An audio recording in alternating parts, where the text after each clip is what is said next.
We found in experiments that just tuning it from a generic headline to be one that's in tune with the audience's interest can improve conversion rates by 35%. Now making all that custom content like landing pages, emails, things like that.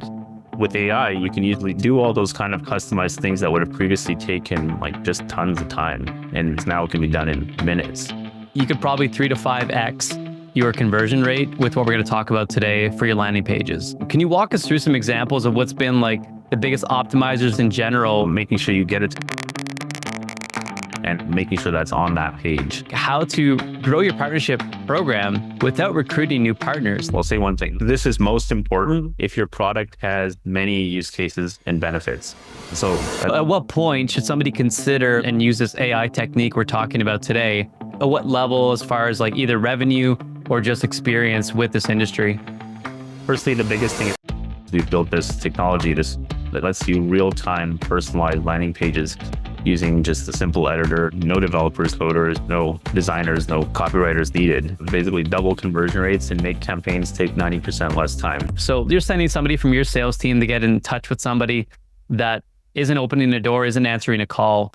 What's your power move you're telling them in order to get that call answered? So firstly, what's a skill you'd recommend developing as early on as possible in life to have maximum impact? I think most importantly,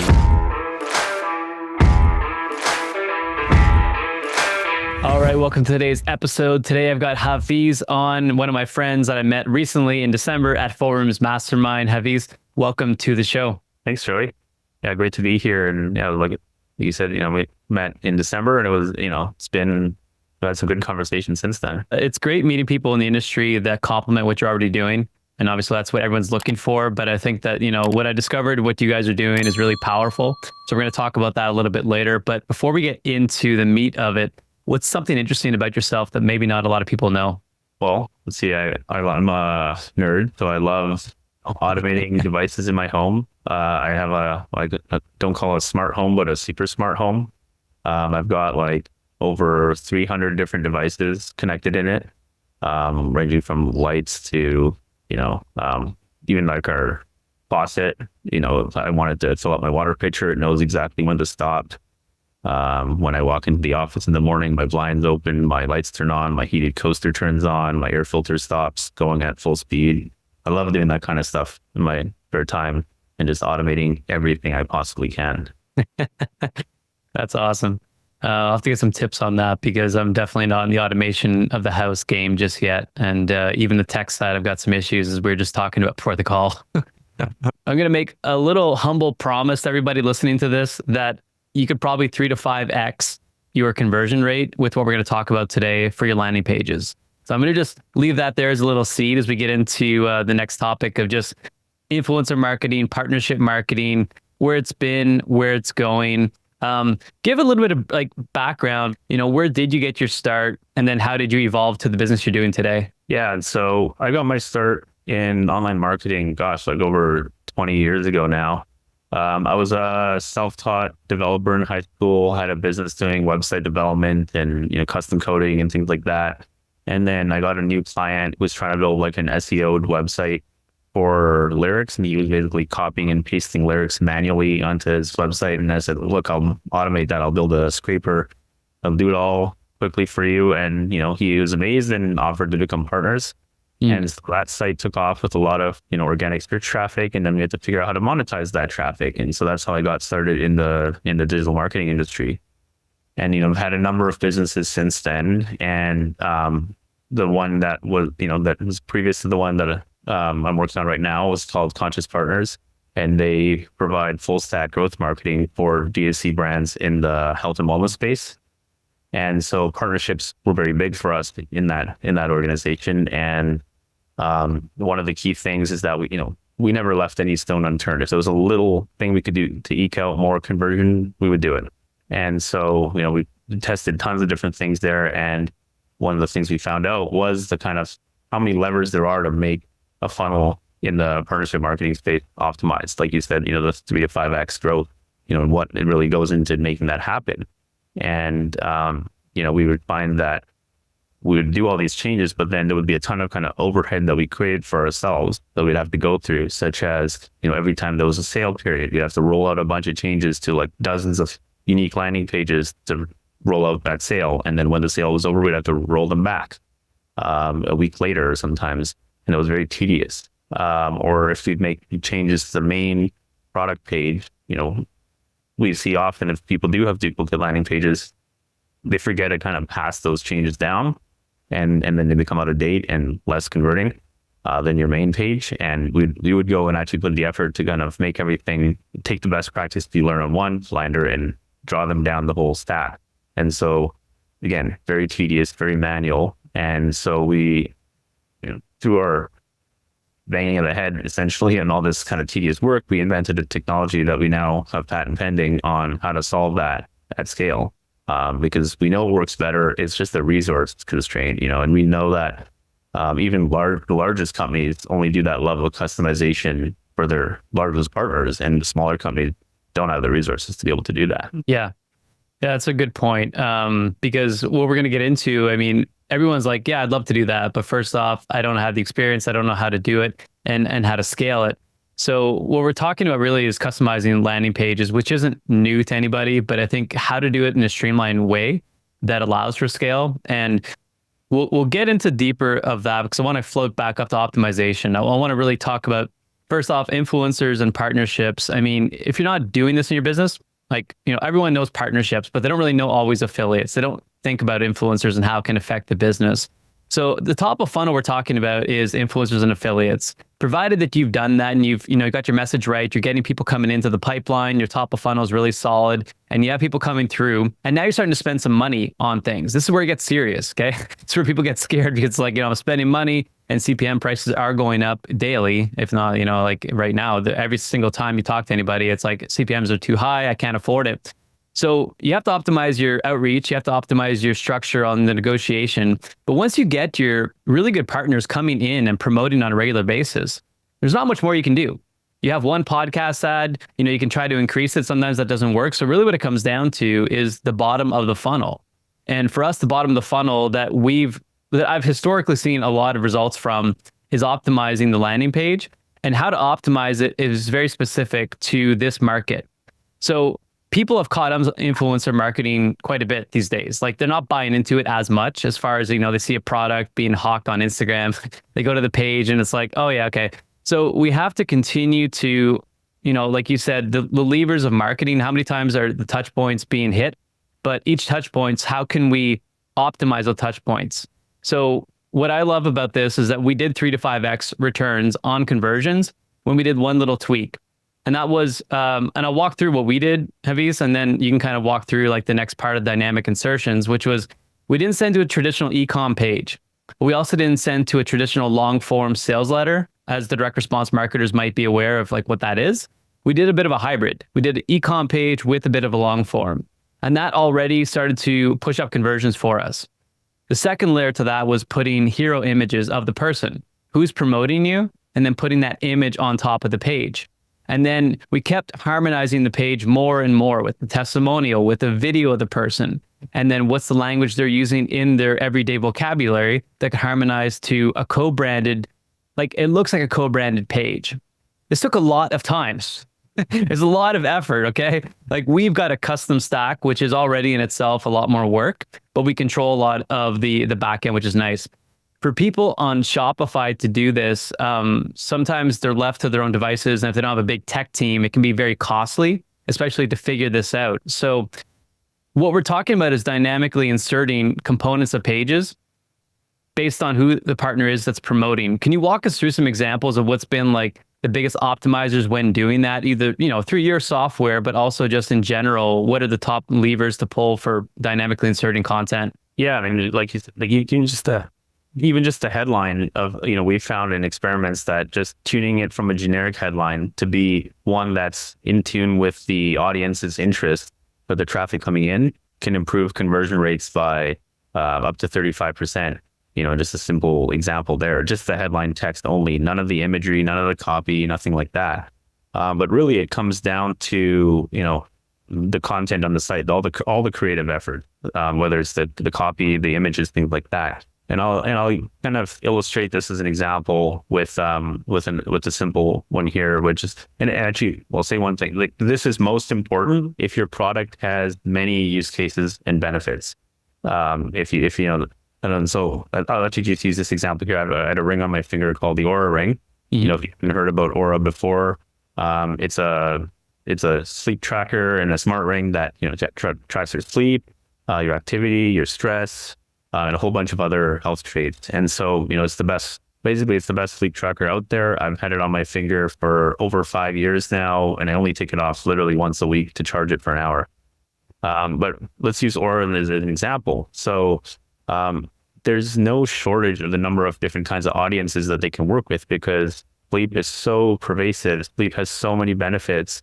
Like you could list out dozens and dozens and dozens of different marketing angles to promote Aura. And because of that, there's dozens and dozens of different categories of different influencers or partners that they could work with.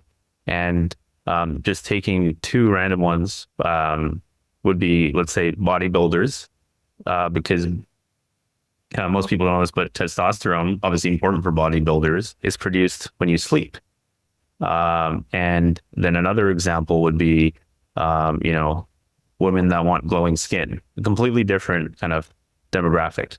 And, you know, also the science there shows that when you sleep is when your body produces collagen. When you sleep is when your body like repairs like UV damage from your skin. And obviously collagen is important for skin.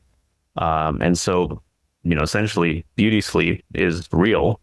And you know, just relying on the influencer to make that point in their creative, whether it's like a video post or whatever, that's great. And that will happen because the influencer is going to talk about it from their perspective. But once you get to the landing page, developing that funnel to be tuned to that particular influencer is very important. So all the content on the page can be relevant. And we see most often people are sending to like the homepage or a generic landing page for affiliates, like the one you mentioned. You know, what we see the same thing where you're kind of having this long form blended hybrid of a product page and kind of having them merge together. You know, similar scenarios do, but we found that works really well.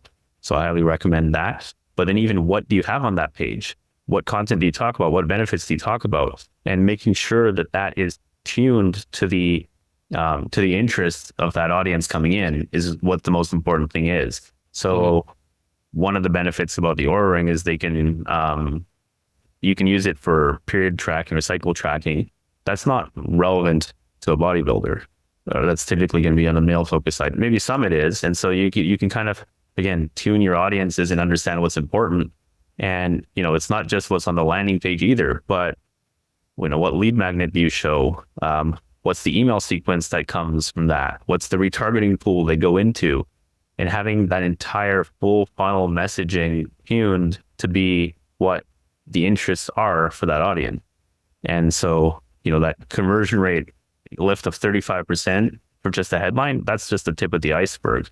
Like you're saying, if you really go deep, you can get that 3 to 5x improvement and really understand, like, you know, who are the audiences you're trying to target, and then making specific funnels for each of them. Yeah.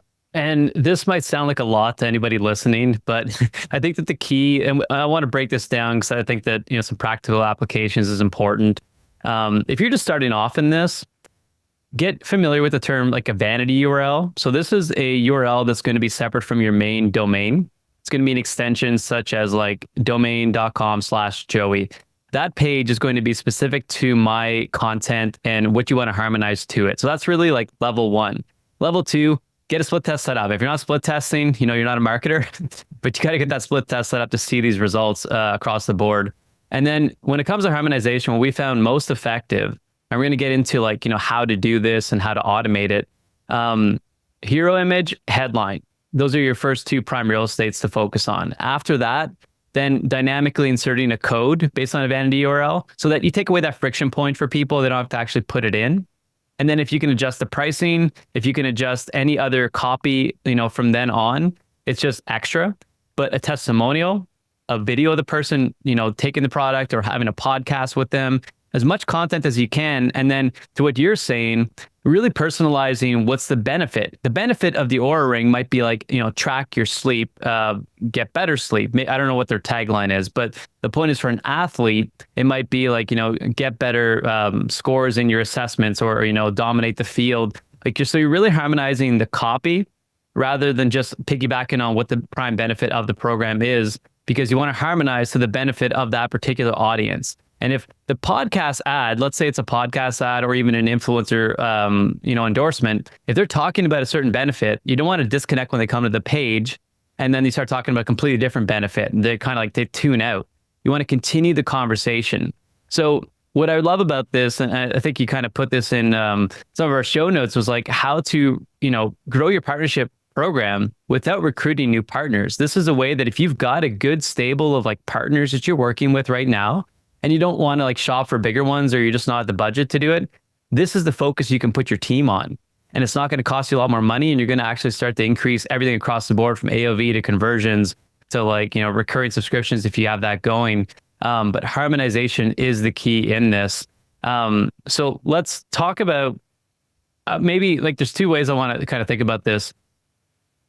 Who are you really trying to serve in this, and who should start to use an automation service versus just doing it themselves or trying to do it themselves? What's the benefit of both of those, or the disadvantage? Well, I want to touch on a couple of things you just said there. First, testimonial, I think, is also an important one to specifically call out, because that can in turn really highlight the use cases. And so making sure you get a testimonial from each partner you work with, and then making sure that's on that page. And then that's definitely one of the most important things to do. And somewhere typically on the, usually not above the fold, but right below the fold, because it usually doesn't take up that much space. And it can, replace things that you have, the as seen on bars that are just kind of now everywhere, and everyone's going to be an organization in the world, on there. So, really instead putting the things that are now kind of not that special, by putting a quote in that same spot, it doesn't take up much room. Usually they're typically, under 30 words. And so you can really insert that content without taking too much real estate up. And if you have a product that can be shown used by that partner at the same time, again, that just increases trust, because there's so many people that sell products that are, they don't actually even use. Showing them actually with the product in person, in a photograph on that page, or a video, even better, is going to be key. Yes, how to, or what efforts to take to go about and do this.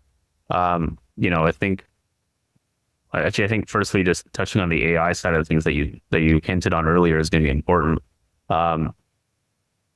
Like you said earlier, sounds like a lot of work. It sounds like it's a ton of effort to go do this. And 18 months ago, you'd have been 100% right. It's not very feasible to go do this at scale. But that's what's changed in the last 18 months, and it continuously getting better, is the AI front. So first and foremost, using it to understand the audience, and understanding nuances about the audience that you won't typically get when the partner sends you their typical audience briefs or things like that. That just oh, here I have X% women, X% men, here's the age breakdown, here's the country, all those kind of things that are important to get, and definitely still continue to get that. They don't give you the exact nuances of the audience. And so that's built up based on what that partner puts out there, what kind of content they put on social and things like that. So what we do is we can take and just, it's not even that many posts, under a dozen posts, just copy the content of what their posts are on social media and just dump them into an AI tool like ChatGPT, and ask it to figure out who are the audiences firstly, and it'll give you an answer on that.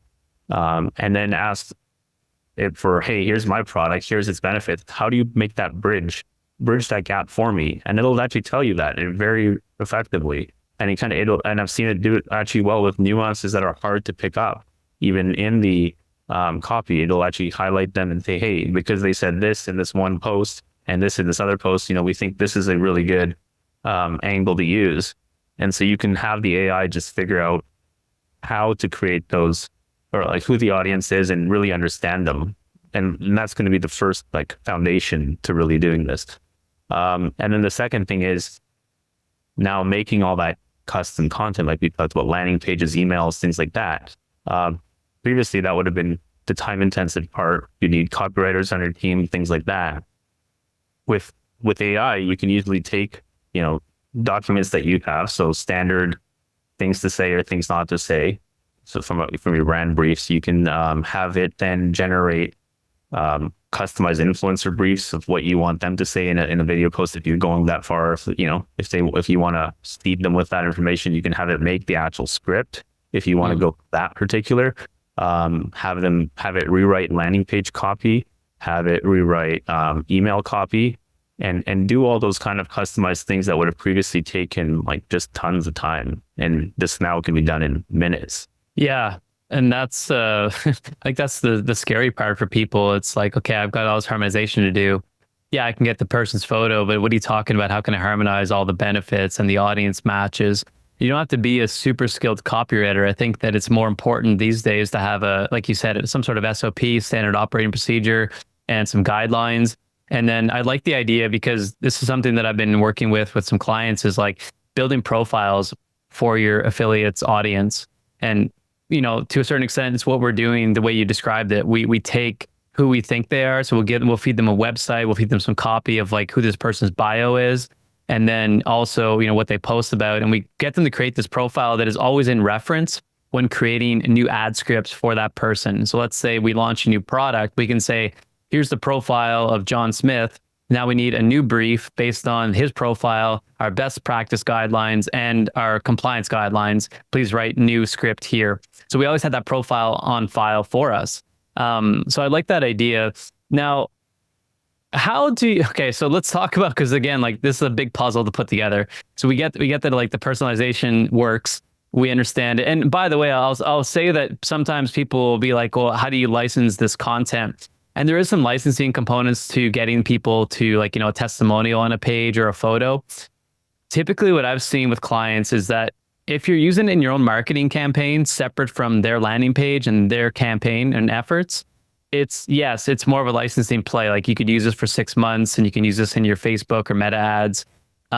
When you're building a campaign for somebody, they might still ask for that licensing component, but generally, they just want the best success for you so that you continue to buy ads with them or, support that partnership. So it's in their best interest and yours for you both to marry up and say, okay, great.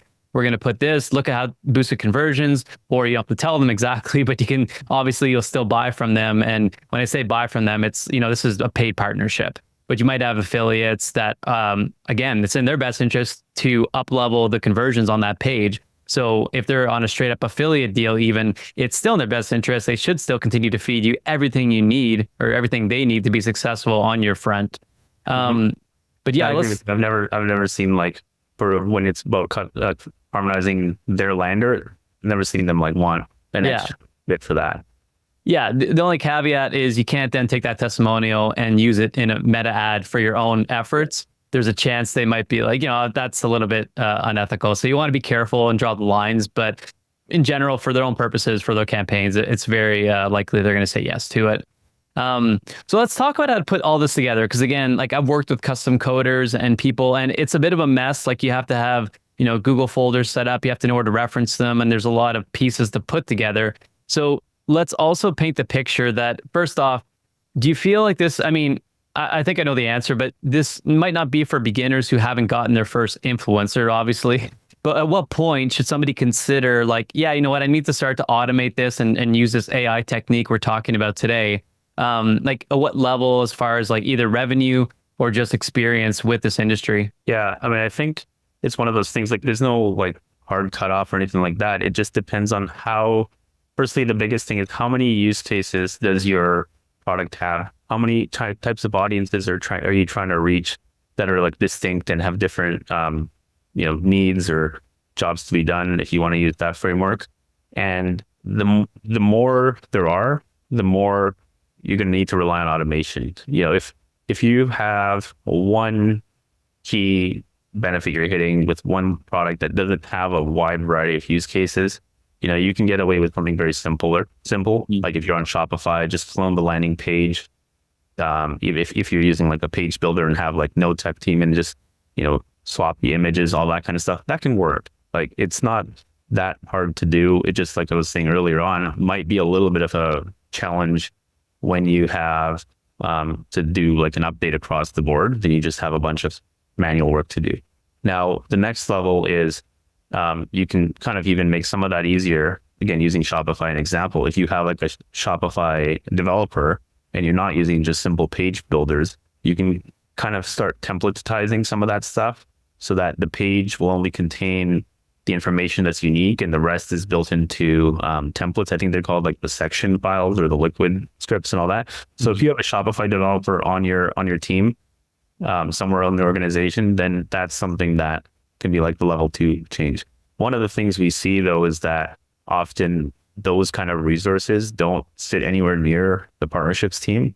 And so what ends up happening is that it's hard to like get those resources. Or small organizations maybe don't even have those kind of resources to do the, that kind of coding or even the conversion rate optimization, things like that. And larger organizations that do have those resources kind of have them siloed up. So, there might be some navigating for you to do internally within the company. And then beyond that, when you have like, let's say more than like 50 partners that you work with, when that just becomes way too much, and the only way to solve that would be hire more people, do more manual work. That's where, using tools like the stuff that we've developed at Inflektion can be very valuable. And what we've done is we've built this technology that we've got a patent pending on that lets you real-time personalized landing pages using just a simple editor, no developers, no coders, no designers, no copywriters needed. And it lets you just point and click all the changes you want to make on one funnel. And it just essentially skins it in real time on the user's computer, on their browser when they're viewing it. So that's kind of like the level 3 efforts. The alternative to that, obviously, you don't need to use stuff like that. It's to actually just do all the, the rote work of making those kind of personalizations, which just ends up kind of making things slower at some point in time. Like you just end up with so much, technical debt that when you need to make an update, it just becomes a lot more work, and then you don't do it, and then those pages are out of date, and then things are less converting, and then you just have all this like impact down the road that is just a resource issue. Yeah. I mean, so this is huge. I don't know if anybody picked that up, but to pay a developer or a coder in something that, I mean, so first off, you showed me this technology and you literally changed a page in like 3 seconds in real time. And it was then updated in real time. I was like, oh my gosh, like usually that takes like a couple of weeks. But you're also paying a developer that probably like, some big bucks to do something that anybody could do. So I like to keep people in their zones of genius. So, I don't think that this is the level that a coder should be working at necessarily if it can be automated and simplified for a regular team member to do. So if like even our partnership manager, as an example, came in here and they wanted to update a photo, they have the capability to do so, right? With Inflektion, they can just go and do real-time changes. They don't need to go and consult the developer and all these things. That's right. Yeah. And, our goal there is to basically double conversion rates and make campaigns take 90% less time. Yeah. I mean, and that's huge. And like everyone knows what it is to work in cross-departmental teams. You're dealing with resource capacities and like, oh, I'm working at this project, I can't get that updated. Yeah. And I've seen it, I still experience it. And just like the fact that this is available for people and it's easy to operate and it's easy to understand. And even if you take this podcast and just apply the harmonization techniques that we talked about today, regardless if you're using a software or not, the software is going to help. It's AI implementation. It's like, real-time speed in seconds type stuff. This is all going to contribute to a higher conversion rate regardless. And it's a set it and forget it. Like you set this up, like, yeah, you can continue to optimize. What I like to optimize more so than just a unique page, it's really the template. So think about the control template you're using. You're talking about sections, like, you can start harmonize the hero images and things like that. But what's the overall holistic template that you could split test in the back end and then apply it to all partner pages? So you don't necessarily have to like split test A/B, every photo of John Smith or Sally Jones here. You could, for the right partners, you might want to, but it depends on the volume. But I want to now go into like the Inflektion side of the business. So let's say I am sold on this. I want to do this. I'm tired of like waiting on things from developers, or I just want this to be simple. and I want my team to be able to use it. What happens if, so let's talk, because it was interesting. You were talking about the fact you can swap out content and replace it with something else if it's not there. So is that the case for every section? You can literally just like earmark to say that if A doesn't exist, place B, and how does that all work and how easy is that? Well, like you're saying earlier, it's based on like the template of the page. And so, it works within the framework that you set up. Like, you're going to have your hero section, then you're going to have like a social proof bar typically below that, like I think the testimonial or, the as seen on, things like that. Then you're going to cover the key benefits of what it does. So you're going to have a how it works section. These are all kind of common things. And then a buy box at some point. And then, the testimonial section, like a reviews or some sort of other social proof. Those are kind of some of the more common elements. And, you have what you'll know kind of what works for your product or not. Now, within that, what content do you put? That's the thing that we'll optimize for. So we take the template and then we swap out the right benefits to put. Because like I was saying earlier, like if you have a lot of benefits that your product works with, then there's many different options to put in there. Which ones do you put? And it'll depend on what the interests are for that influencer, that affiliate's audience.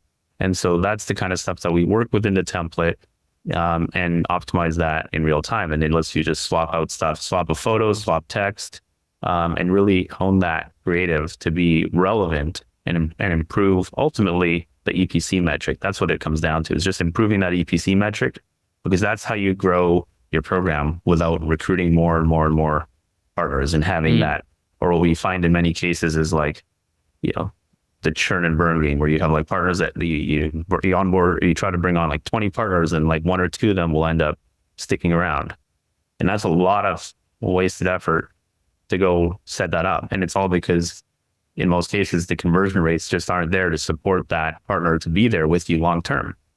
Either, it's not working for them in their business so that they can't continue to promote it in a way that makes that a revenue model sustainable for them, or for you to do it, it's too expensive and it just ends up with not enough ROI. So one side or the other, that it just doesn't back out enough. And if you can improve that conversion rate, double, triple, or even more, just imagine how many of the partners that you tried to work with over the years could now still be active partners for you. Or every time I'm sure everyone's had the experience of there's this one person that they were super excited about this partnership. They knew it was going to go well and set everything up. And then the campaign launches and it falls flat. And those are those disappointments that we're looking to kind of avoid and eliminate. Yeah. And that's, I could speak from experience that has happened, and I didn't see it at the time because I was kind of ignorant to the fact that why this person endorses everything, or like, everybody buys from this person. Why aren't they buying from this? And then you realize you're like, oh, wait a minute. They're talking about this other benefit and I'm talking about sleep, and they never talk about sleep. So there might've been a buried benefit, but I didn't do my homework and I didn't do the front loading of let's prepare a page that they're ready to buy from because they're primed from the endorsement. That doesn't happen often enough. And then people, like you said, are left like wondering like, what happened? I thought that this partnership was going to go all the way. Yeah. Another trick for that, actually, one with it's like I talked about copying the social posts into something like the Chat GPT and using that to understand what their interests are. Another one, their email content. If you're looking to work with a certain partner, or like you have your target list, go sign up to all their email lists. Filter it out in Gmail or whatever, so you're not always getting that kind of daily bombardment. And then wait 3-4 weeks, and when you have enough of their emails, again, go through each partner, take all their content, just dump it into ChatGPT and say, hey, analyze all this for me and tell me, what do they talk about? What are their audiences interested in? It'll figure all that out with you having to spend the time reading it. And there's the new thing that's happened in the AI space is called the context window. And that's basically how much text can you put in to the prompt that it can analyze in one shot before it's like, oh, this is too long, I can't analyze it, and gives you the error. That's grown a ton since AI first came out in late 2022.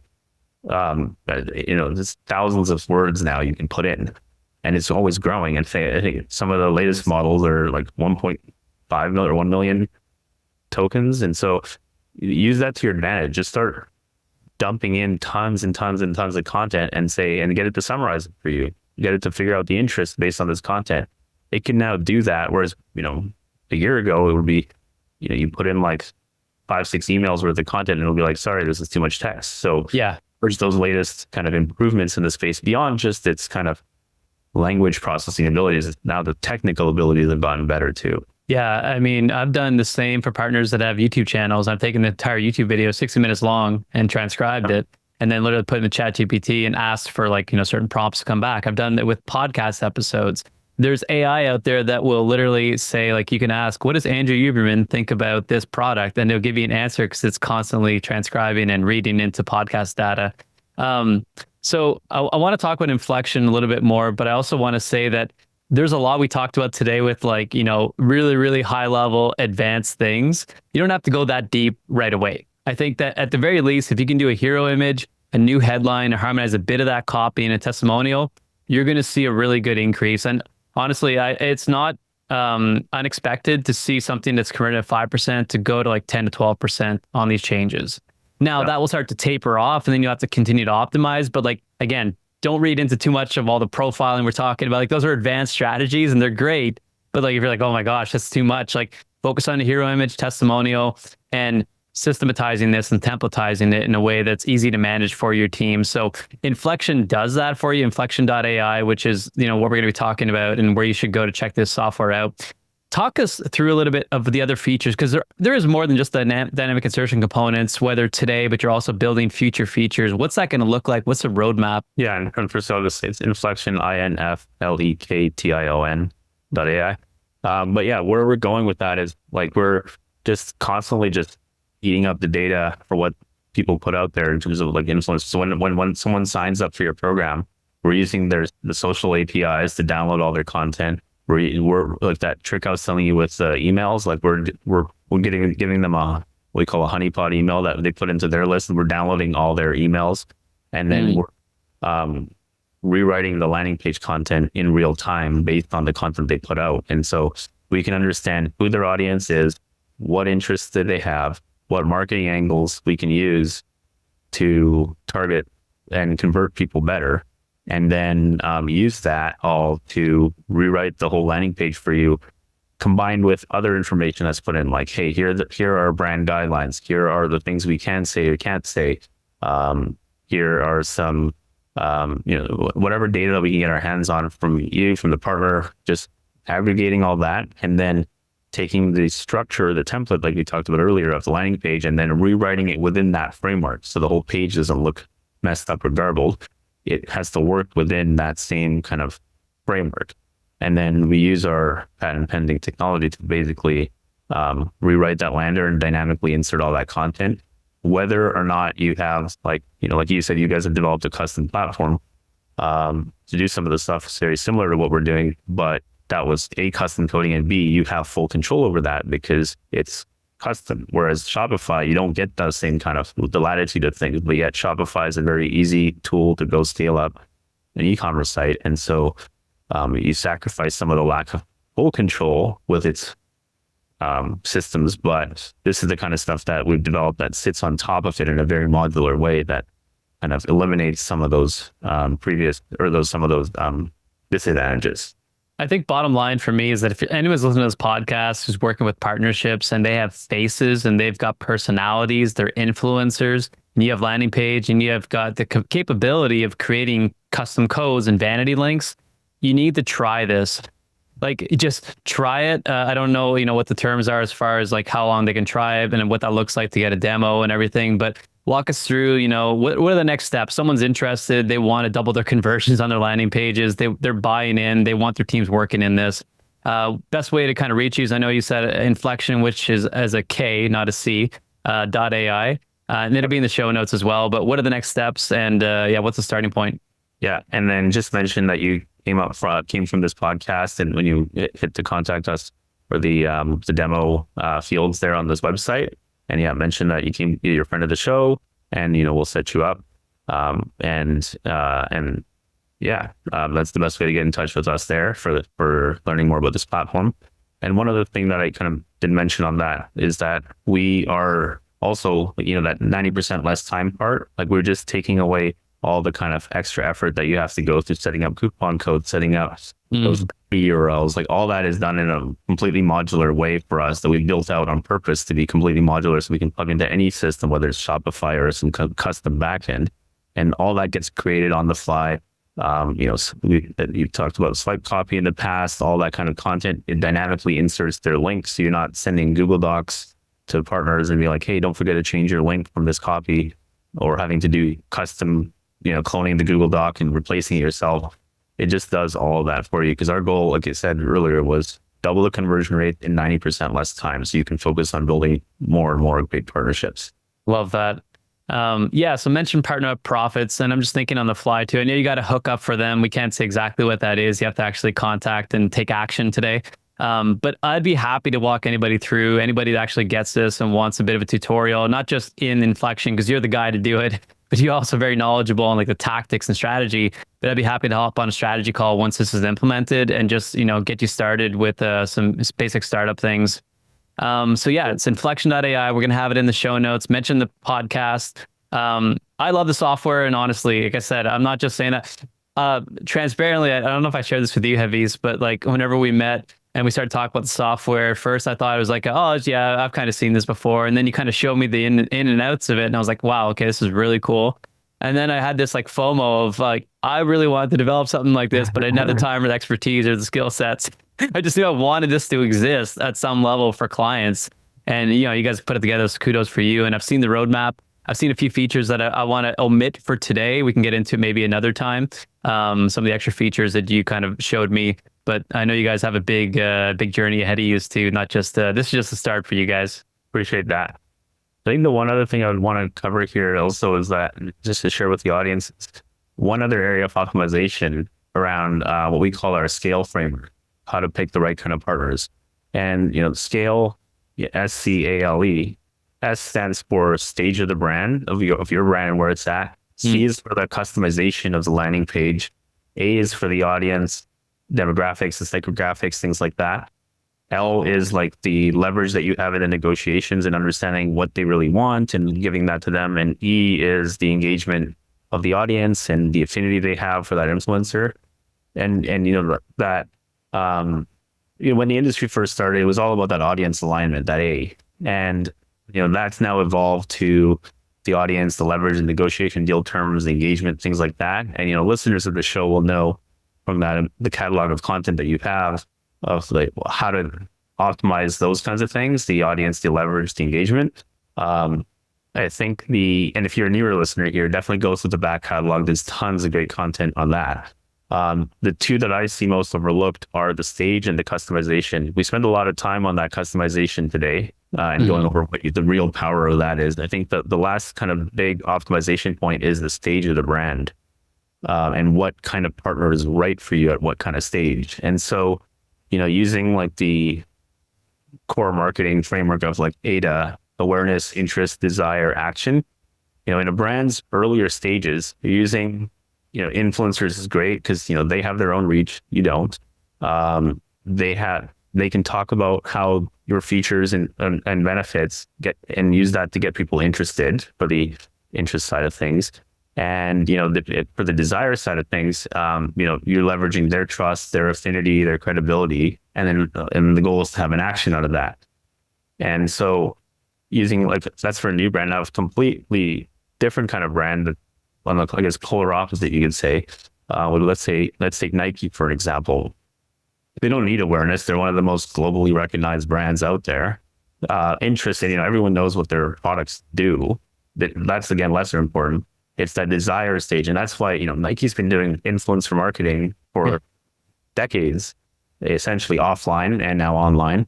And they're looking. That's if you look at who they partner with, they're working with large celebrities because what they're trying to create is that aspirational brand. And who better to do that with people that most people look up to in those celebrities?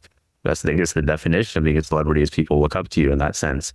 And so what's very important is to match the influencer with the stage of that brand, of your brand to be successful.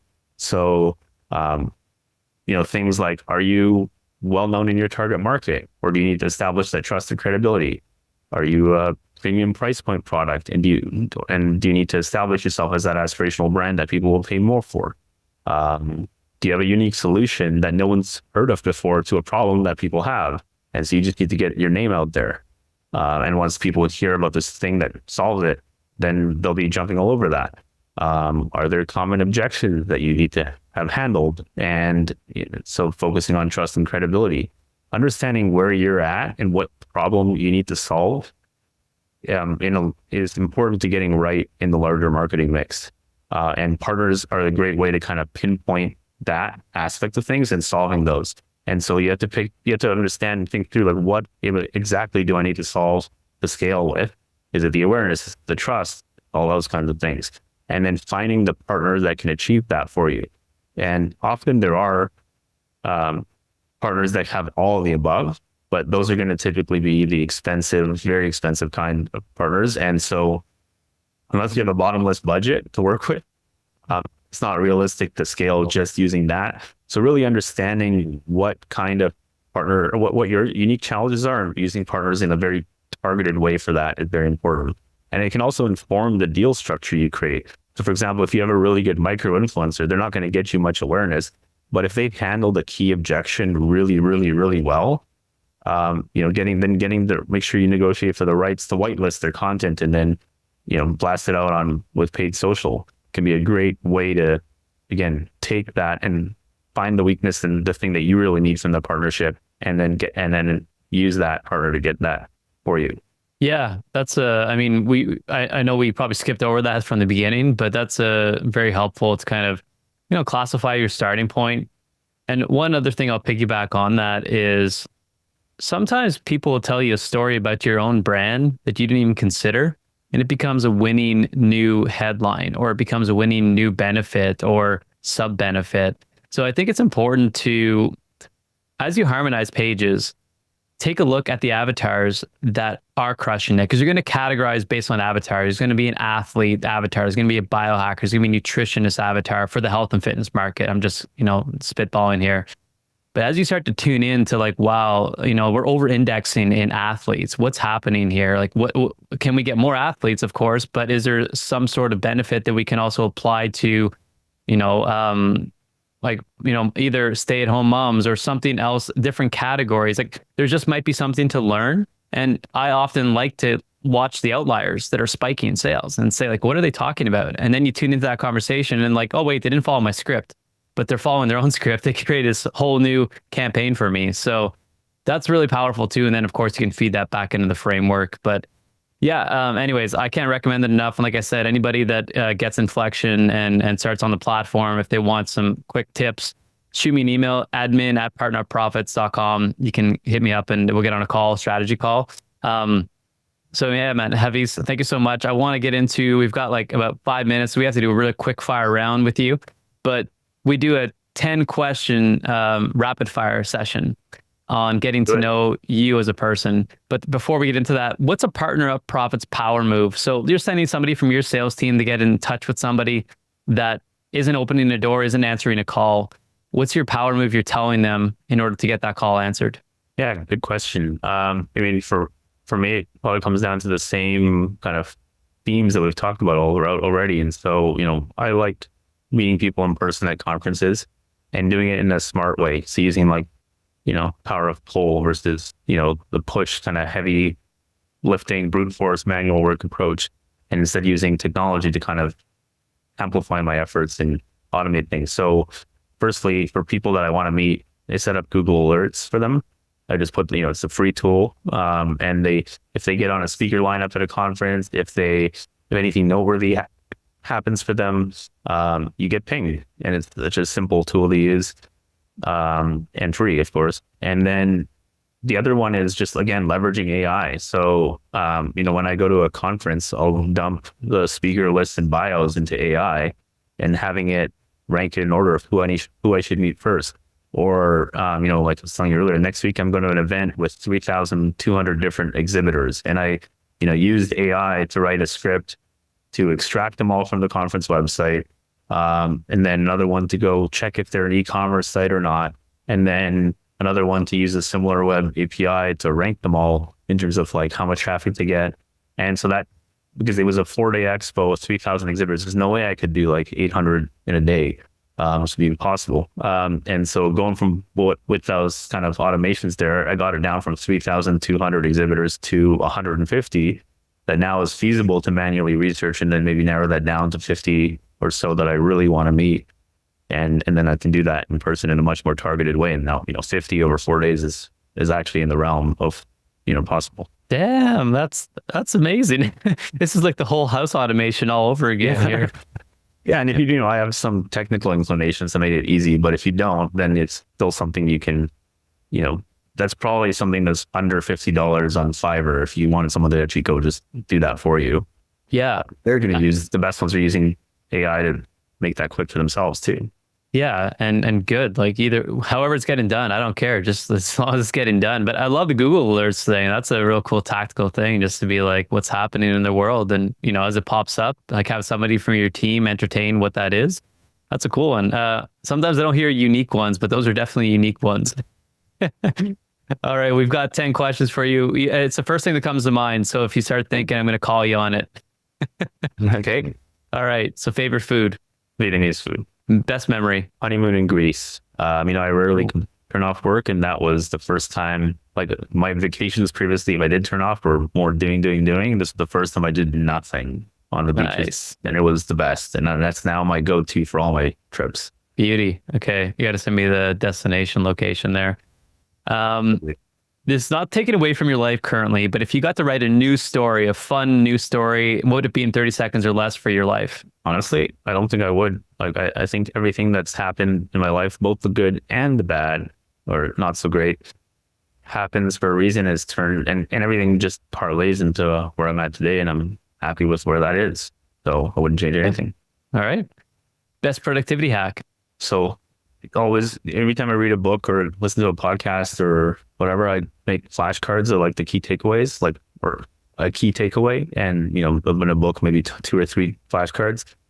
Previously used to do that with like physical flashcards, like index cards, and write it in like I got a special printer that's got dual paper trays, one that's like the regular paper and one that's like just got index cards in it, so I can just quickly whip them out, print, and it'll auto select the right tray and use that paper. Now I use this app called Readwise, where any tweet that I like or that I save, or my Kindle highlights, or my other sources that I can add info manually, it then just makes a daily flashcard for you. You can do like, hey, I want to review 3 flashcards. So all that knowledge that you read a book, you get the good insights, and then forget it years later. Like it kind of just surfaces things up in a way for you to remember. It's like Duolingo for all the stuff that you learned in the past. I love that one. Yeah, that's great, man. Again, unique idea. I haven't heard yet on the podcast. So thank you for that one. Most people say no to this question, but do you want to retire? Yes or no? And if you don't want to retire, what are you doing in your traditional retirement years? Okay. Yeah, I do not want to retire. And I just want to have, that in the latter stages of life, I want to just have a little bit more control over the pace of life. So, do you think, I wouldn't like, it's not going to go travel the world. I do that now.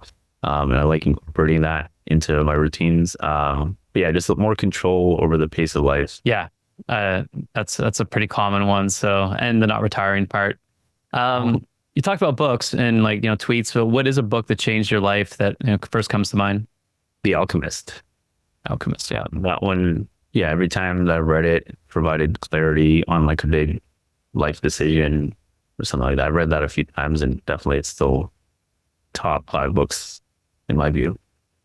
What do you want to be remembered for? What I really want to focus on is helping brands make products that improve mental, emotional, physical, spiritual, and financial well-being, and helping them get those products out into the world. Like I've seen when I was able to make improvements in each of those 5 dimensions in my life, what it's done for me and how empowered I feel with improvements in those areas. And I want basically to help others achieve that too. Yeah, and I like that because you're kind of using this as fuel to accomplish that mission, which is, I really like that. Resonate with it a lot. What's a skill you'd recommend developing as early on as possible in life to have maximum impact? Of others is obviously important, but I think most importantly, what I'd say is about yourself or to yourself, and that reflection. It's not something I do even now still nearly well enough, but every time I do take that space and ask myself questions, it's been very powerful. Yeah, powerful questions. That's I sit down with it. Well, I used to sit down with a question for 60 minutes a week and just one question. And The Road Less Stupid by Keith Cunningham is like one of my favorite books. Okay. Talks about powerful questioning and all these deeper questions and sitting down and being bored with the question and letting things come through. Okay, we're meeting up in a year from today, whether it's like forums or just another event. What are you working at today that we'd be celebrating in a year from now if you accomplish it? Yeah, I just want to be celebrating the growth of Inflection. Nice. And what's one bucket list item? If you have something that you're like, I really want to do that, I haven't gotten around to it yet. Well, definitely go to space, and then haven't gotten around to it yet, but not really yet. Well, is spending time living on Mars. Okay, that's all right. That's a good one. It's not just like I'm gonna go skydiving. No, we're gonna go to Mars. So awesome. Well, Haafiz, thank you so much for coming on the podcast, sharing not just Inflektion.ai is amazing, but all your knowledge behind dynamic insertions and optimizations and partnerships. I really learned a lot from you as well today and can resonate with what you're saying. So everyone listening to the podcast, go to Inflektion.ai, try it out. Again, you're going to double conversions conservatively, and you're going to limit all the campaign management you're doing on a regular basis. I love it. And, I'm going to recommend my clients to be using it as well in the future. So any final words? Yeah, no, thanks. It was great to be on, and been great, having been connected to you a few months ago, and looking forward to many more cool things together. Awesome. All right, guys, hopefully you enjoyed the podcast today. We will see you on the next one. Take care.